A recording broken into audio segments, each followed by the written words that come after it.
जय श्री राम साथियों। तो आ गया हूँ मैं लेकर के सेकंड पार्ट एलियंस इन इस्लाम का।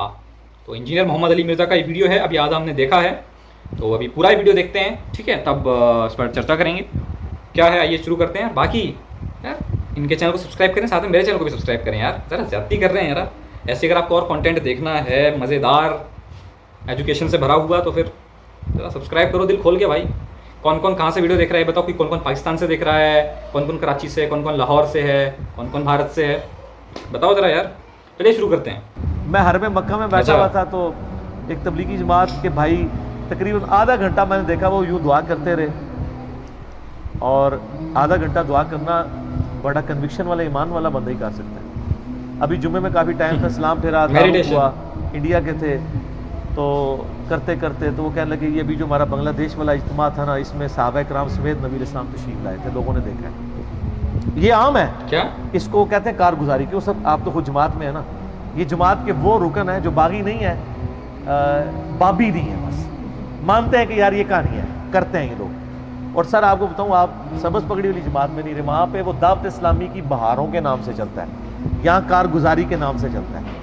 और अल्लाह माफी दे, ये कारगुजारियाँ आप क्रिश्चियंस की जो जमातें निकल रही हैं उनसे भी सुनेंगे। कल को ये ना हो आप क्रिश्चियन हो जाए जाके, और ये कारगुजारियाँ आपको हिंदुओं में भी नजर आएंगी। कितने वो लॉकेट के इश्तेहार चल रहे होते हैं ना कि जनाब फलां जगह एयर क्रैश हुआ, एक बंदा बचा, उसने वो भगवान वाला लॉकेट पहना हुआ था, तुसी जनाब वो नालायसी वाले बैज बेच दे हो, वो अपने लॉकेट बेच दे। तो ये बाई चांस भी तो हो सकता है ना। या तो ये है कि भाई आप एक जहाज रवाना करें जिसपे सारी सवारियों को लॉकेट बनाए, उसको गिराएं और के सारे बच गए, फिर मनागे ना। हाँ, कहानी तो फिर इंज होती, गोरा तो फिर इंज एनालिसिस करता है ना, बाई चांस नाल तो नहीं होता। ये सारी की सारी चीजें, कहानियां, झूठ, और ये वहां भी मिलते हैं। मैं ऑलमोस्ट दावत इस्लामी के इज्तिमा में 6-7 कॉन्टिन्यूस इज्तिमाओं में गया हूं। ऑलमोस्ट हर इज्तिमा के बाद आते थे एक इस्लामी भाई का बयान है, नबी इस्लाम ख्वाब में फरमाया जितने लोग इज्तिमा में है तमाम की मफरत होगी है। ख्वाबों के ऊपर सारे काम चल रहे हैं। और यही रायविंड में आएगा तो वो कहेंगे झूठ है, रायविंड वाले कहेंगे ये झूठ है, और हम क्या कहेंगे कि दोनों ही सब झूठ है, एक दूसरे को नीचा दिखाने के लिए। ओ जी पंजे जो खून निकल आया, तो वो सब निकाल सकते हैं। आजकल तो इतने इतने लुइयन है, जो मर्जी निकालते रहे, आप फिजिकली सामने लाए ना। अच्छा जी, वो बुजुर्ग की लाश फलां जगह से सलामत दिखी, रातों रात शिफ्ट कर दी। रातों रात क्यों शिफ्ट की थी है? मैंने तो इसका बड़ा साफ मुद्दा दिया कि लाश निकालने की जरूरत नहीं। जो अब बुजुर्ग मर रहे हैं बड़े बड़े, इनको एक हफ्ते के लिए रख दें चौक में धूप के अंदर, तो देख लेते हैं क्या होता है, पता चल जाएगा। तो ईदी वालों के पास क्यों रखाते हैं? जितने औलिया अल्लाह की लाशें हैं, अगर वो चीजें जो है कि जाके उधर फ्रीजर में क्यों रखवाते हैं यार? इन्होंने तो कब्र के अंदर नहीं करना, ह्यूमन बीइंग, तो बाहर रखें इनको।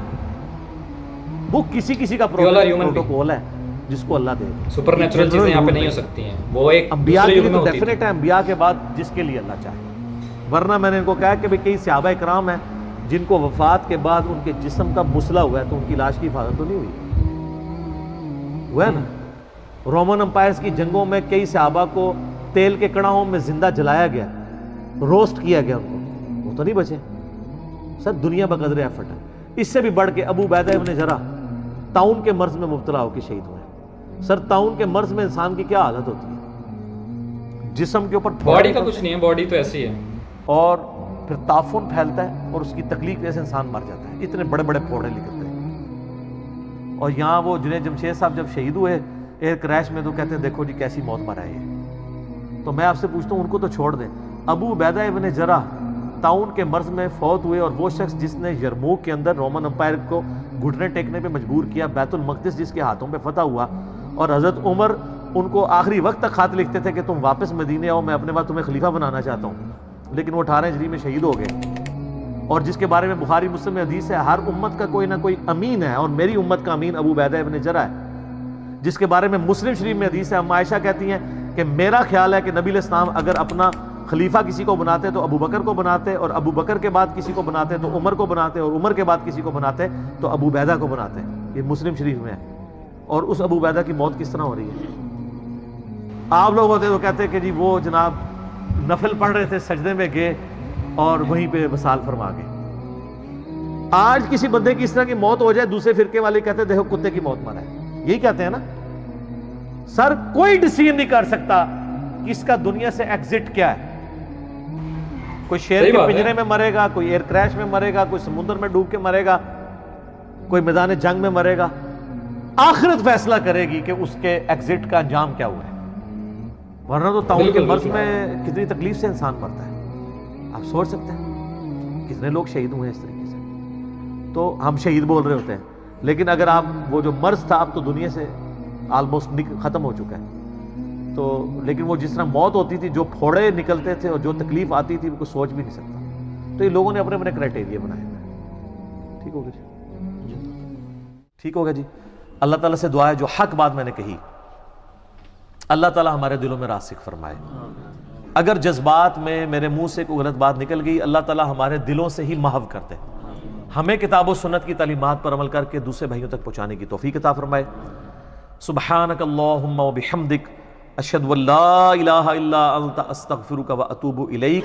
तो गाइस ये था पूरा वीडियो, जो है कंप्लीट हो गया है वीडियो। अच्छा जी, ये जो अर्थ है यहाँ पर जितना भी होमो सेपियंस हैं वो एक जैसे ही हैं। मतलब वो कोई सुपर नेचुरल चीज़ें यहाँ पर है नहीं। वो एक युग में होती थी, जो आप पहले के युग में चले जाएं और ये सब चीज़ें वो पहले होती थी, तो पहले के युगों में होती थी और अब आने वाले युगों में होंगी। बट अभी इस टाइम ऐसा कुछ भी नहीं होने वाला है। तो ये है। बाकी सुपर नेचुरल चीज़ें सारी झूठ भी नहीं है, सुपर नेचुरल चीज़ें हैं। जैसे आप देख सकते हैं माउंट कैलाश वाकई में आप उसकी आप चाहे डॉक्यूमेंट्री देखें, आप चाहे प्रूफ के लिए खुद जाएँ वहाँ पर। मतलब इतने इतने बड़े क्लाइंबर्स, मतलब जिन्होंने माउंट एवरेस्ट को फतह कर लिया है, वो माउंट कैलाश को फतह करने में समर्थ रहे हैं। और आप उनके बयान सुने फिर उसके बाद। कैलाश मानसरोवर महादेव, जिसे आलय कहा जाता है महादेव का, तो वहाँ पर जो है कि जिन्होंने चढ़ने की कोशिश करी तो उन्होंने क्या बताया कि हम जैसे जैसे चढ़ रहे थे हमें लग रहा था कि हमारी एज बढ़ती जा रही है, हमारी दाढ़ी बहुत जल्दी बढ़ रही है, हमारे नाखून बहुत जल्दी बढ़ रहे हैं, दिशा भ्रम हो रहा है, हम ऊपर तक पहुँच ही नहीं पाए, पता नहीं आधे से भी आधे रास्ते तक ही पहुँच पाए और बहुत ही जल्दी वहाँ पर टाइम चलता है। तो ये चीज़ें हैं मतलब, और ये वाकई में हुई हैं। आप साइन जो भी पर्वतारोही होते हैं, माउंटेन क्लाइंबर्स होते हैं, आप उनको जा करके सुने, उनका जो है कि आप डॉक्यूमेंट्री देखें तो खुद बता रहे हैं ये चीज़ें। और आज तक कोई फतह नहीं कर पाया, ठीक है, माउंट कैलाश को। एक मिलारेपा कहते हैं, एक बौद्ध भिक्षु थे जिन्होंने जो है कि इसको फतह किया।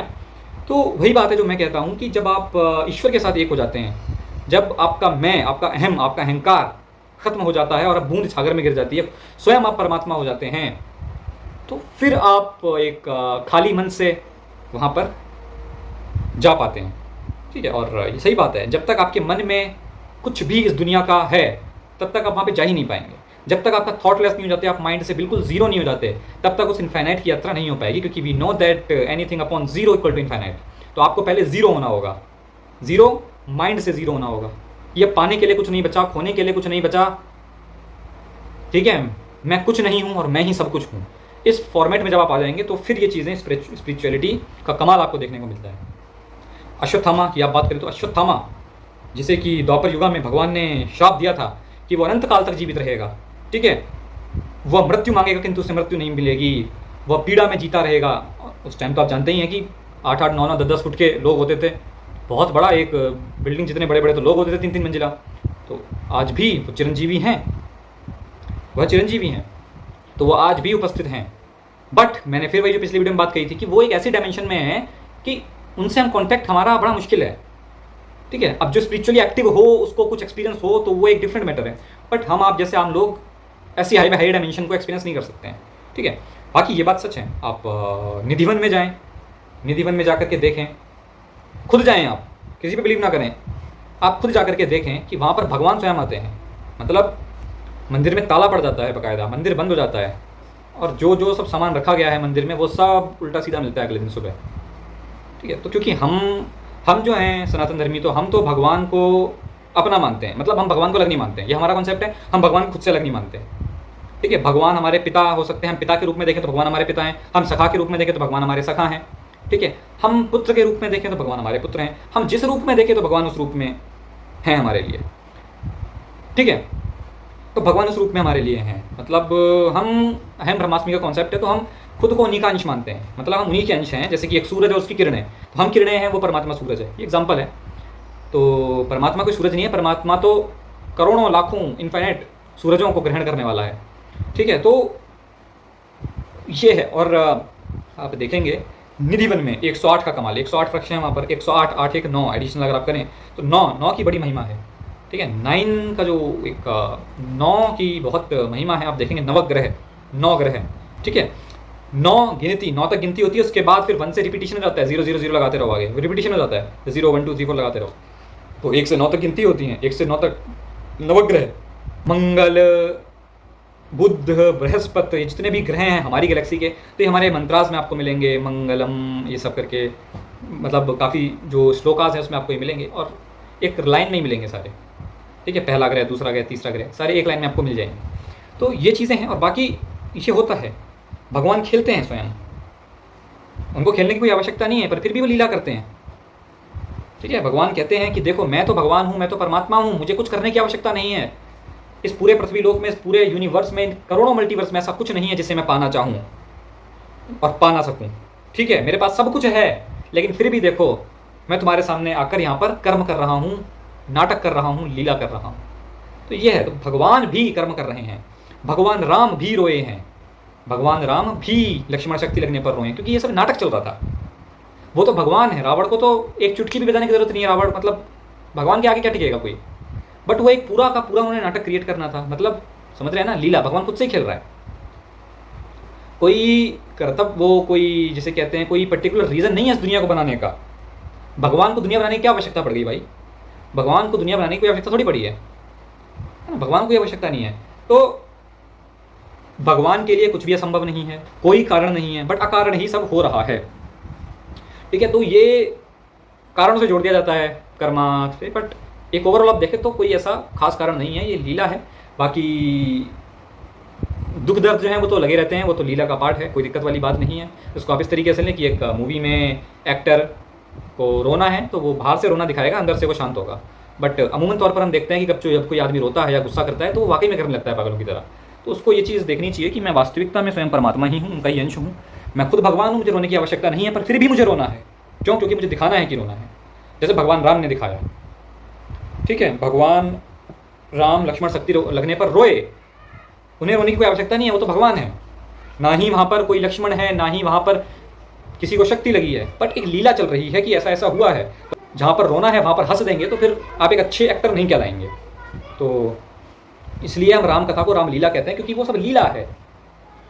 भगवान पीछे पीछे दौड़ रहे हैं एक सोने के मृग के। क्या सोने का मृग होता है वास्तविकता में? नहीं होता है, पर भगवान जानबूझ के दौड़ रहे हैं। क्यों? क्योंकि सोने का मृग जो है, जो भाग रहा है, भगवान वो जानते हैं कि वो सोने का मृग नहीं है, वो राक्षस है, उसका उद्धार करना है। और मेरे हाथों से अगर उसको बाण लगेगा, मैं उसे अगर मारूंगा तो उसका उद्धार होगा, उसे भगवान के श्री चरणों में स्थान मिलेगा, ठीक है। इसलिए उसको मार रहे हैं। और माँ सीता को लग रहा है कि भगवान मेरे लिए स्वर्ण मृग को लेने के लिए दौड़े हैं, देखो, ठीक है। तो दोनों चीज़ें पूरी हो रही हैं।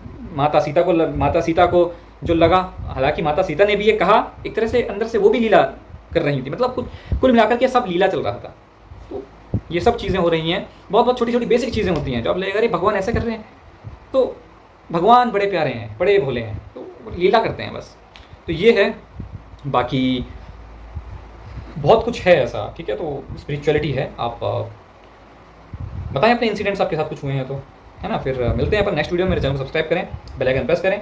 मिलेंगे नेक्स्ट वीडियो में, तब तक के लिए जय जय श्री राम, जय श्रीमन नारायण।